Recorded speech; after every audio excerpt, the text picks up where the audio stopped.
I'm back in Kurta, so that means victory.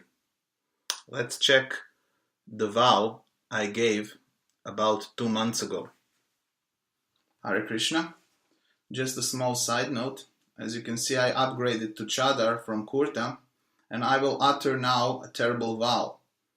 I will wear this Chadar until I remove from sannyas position all sannyasis who play ping pong with females. That is my terrible vow. Then Krishna West members will understand the power of Vaishnava dress. Before I reveal the material which will solve this whole Krishna West thing, I want to praise Lord Krishna for protecting his pure devotee Srila Prabhupada and his mission.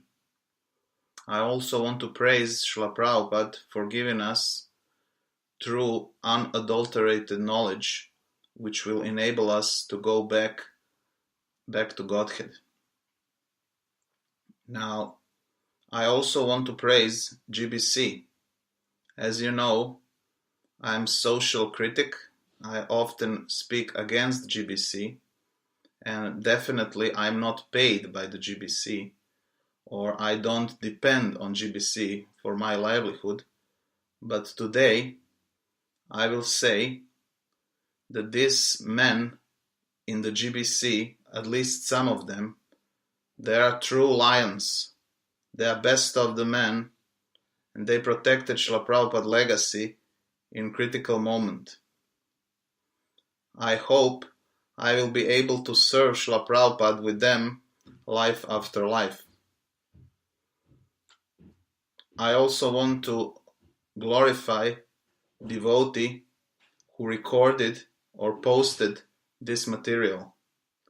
He is the unsung hero of this movement, and he saved this movement in critical moment.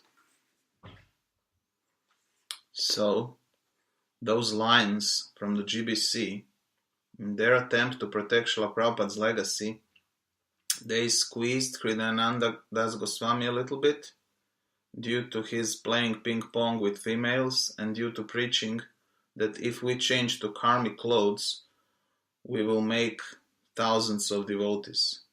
That is nonsense. People are not joining this movement not because we are dressed in a strange way, but because it's the football game tonight, or a movie, or my girlfriend is waiting for me. There are thousands of reasons not to join this movement. Maybe fourth principle is the problem. Dress is definitely not the problem. So anyway, they stood up against this nonsense publicly, as in case of Prithu Prabhu and Shivaram Swami, and those people are true heroes. Now you will see a secretly recorded meeting, or I don't know, maybe it was publicly recorded, but it leaked out. A meeting which was held in Los Angeles we're not sure about the date, but it's definitely November, so it's October or November of this year. So this conversation took place 1 month ago or 2 months ago, and after Hridayananda Goswami was a little bit squeezed by the GBC, his travel is limited. He cannot go to Europe, he cannot go to North America without permission of the local GBC. Now let's see how he reacts. The situation is that ISKCON is, as I've said so often, facing a grave historical crisis in terms of its survival as a relevant movement in the Western world. And the GBC clearly is unable to even address the problem, much less solve it. They're just incapable of doing it. In fact, they become an obstacle to saving ISKCON. Therefore, I realize that at this point, there's no question of working under the GBC. I've completely given up that idea of working with them. Now, this is called anarchy. He says that GBC is obstacle to saving ISKCON, and that there is no question of working under the GBC. He says, I cannot do it. So every project leader should have some kind of anarchy where he refuses to work with the GBC. Well, Srila Prabhupada never preached anarchy. So if you think this is coincidence, now listen to this. He says in the next clip that we don't want to wear tilak anymore and no shika in Krishna West. And then he repeats again that we are done with the GBC. I plan to preach the way I want. I plan to do what I want. For example, no shikas. Tilak will just, you just meditate on putting Krishna's names in your body. It's a serious spiritual practice, but not physical tilak. Not even at the services. Well, see, here's the problem. Let's say you're preaching to someone, and they're interested. It could be someone who doesn't know that much, but they like it. Oh, I'll come in the morning, and they see us, it's just... I just don't think it's the way forward in the West at this point. But we'll use tilak. In other words, when you get up in the morning, that's what I did this morning. I just meditated. Actually, in my, I chanted all the mantras and just, put all the names on my body. The clay is not the point. It's Krishna's name. It's Harir Nama, not clay eva, kevalam. You know what I mean? So I just think we just have to, I think we really need a Western Hare Krishna movement. Any comment? And then it's up to Krishna. I mean, if you want to use tilak in your own... No, tilak. I'm just thinking of the GBC and... No, but here's the point. No. Here's the point. We're done with the GBC. We're done with the GBC. But are we still ISKCON then? Yes. So, we are still ISKCON, but we don't care about GBC. We are done with the GBC, but we are still ISKCON. I wonder, how will that work? It almost sounds as Achintya Beda Beda Tattva. We are in the ISKCON, but we are in the same time not in the ISKCON because we don't care about GBC. So being in ISKCON means that you care about the GBC. You cannot just ignore GBC and be in ISKCON.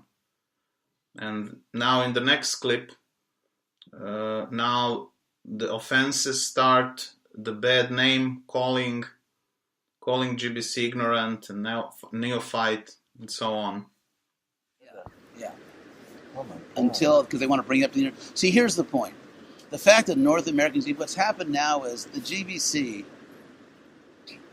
This is what's going on. I mean, I understand how they're thinking, although it's ignorant and neophyte, but I understand it. And that is, from their point of view, my tour was so successful that they're losing control of ISKCON. What they actually see is that if I just keep traveling and preaching, more and more devotees are going to favor what I want, and they're going to become like this, and they're going to become a minority. Exactly. They're afraid. GBC is afraid that they will lose control. I'm also afraid that GBC will, maybe if this kind of preaching continues, I'm afraid that more and more sannyasis will start playing ping pong. And also, I'm afraid that more and more sannyasis will stop wearing sannyas dress, which Srila Prabhupada explicitly said that we should keep doing. Also, I'm afraid that more and more sannyasis will stop wearing tilak, stop wearing shika, and who knows, maybe even stop chanting. Because, as we can see from the next clip, Hridayananda Das Goswami is not chanting 16 rounds on japa. May I say something? A small Yeah. thing? I, as a humble suggestion, Yeah. I think it would be good to have a clicker to show the example. I know, I'm convinced that you have the system of chanting 16 rounds that's in your mind, and I saw it when I was traveling with you. But to the rest of all right, the I'll get a society. click. I'll call Ram. I'll call him right now. Tell him I need some clickers. I got many. Really? Yeah. I need a good kind. They're the best. Digital. I have the one. All right. I have one just like this. I mean, not for now, but like Show set my up music this. now. I actually did have a No, I problem have- with my arm. I have many like these. Oh, you have another one on you? No, but I can give it to you tomorrow. Okay, that's fine. I don't mind suggestions. I understand the problem. I've seen the press. God. That's what happens when you go back into public life. You have to deal with so many morons. Now Chandrasekhar Prabhu says, I personally, while we were traveling, I personally saw that you chant 16 rounds in your mind. How can you see if somebody is chanting in the mind or not?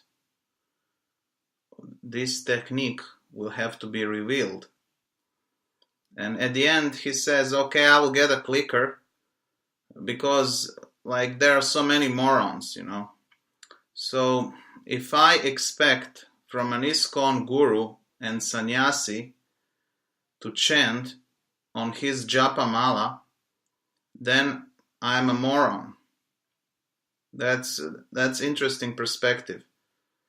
Because when guru initiates disciple, he gives him the japa beads. So if guru himself is not chanting on japa beads, or he's chanting in the mind, then what is the point of giving japa to your disciple? Maybe you just give them air or something. I mean, it's sad, to be honest. See, they won't talk to me because they know they'll lose an argument. They cannot demonstrate that I have disobeyed Prabhupada, that I have broken the laws of ISKCON, that I even violated the agreement we made. In other words, it's not ruled by law. It's simply a whimsical tyranny. So you're not going to Mayapur. Surely your chest.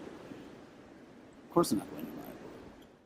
So Kridananda Goswami says that GBC doesn't want to talk with him because they cannot find anything, any mistake that he made or any error or something like that. But then Chandrasekhar Prabhu asks him, are you going to Mayapur? And he says, of course I'm not going to Mayapur. I'm not going. Why should I go? Well, the meetings in Mayapur, which will be held in February or March next year, they're the final chance for Hridayananda Goswami to explain himself. And although he's complaining that GBC will not talk to him, now he refuses to go to Mayapur. It's really strange logic. So let's summarize. In this audio discussion, which will be fully available on my website, so that you can hear the whole thing. Basically, the summary is that Hridayananda Das Goswami is attacking GBC. He says he doesn't care about GBC. He cannot work under the GBC. He wants to save ISKCON because GBC is ignorant and neophyte, and they are destroying ISKCON. They are bullying people around. But throughout this whole time, he doesn't give any actual arguments against the GBC. What did GBC do wrong? What did they do wrong? I mean, they saw we have a sannyasi who plays ping pong publicly with females, and he uploads videos of himself playing ping pong with females. He chants in his mind without japa. He preaches against sannyasi dress. He wants to abolish tilak and shika. So this show cannot go on. So basically GBC restricted him in this. And now he's all mad and he doesn't want to discuss with them, and it's This really is end of Krishna West and Hridayananda Das Goswami. So finally, now he will have his own movement independently of ISKCON, and he can try if you can really convert hundreds of people just because you are dressed in a shorts and t-shirt. If that would be so easy, then Hridayananda Das Goswami would be really genius who saved ISKCON. So now let's see what will happen. Hare Krishna, and see you next week.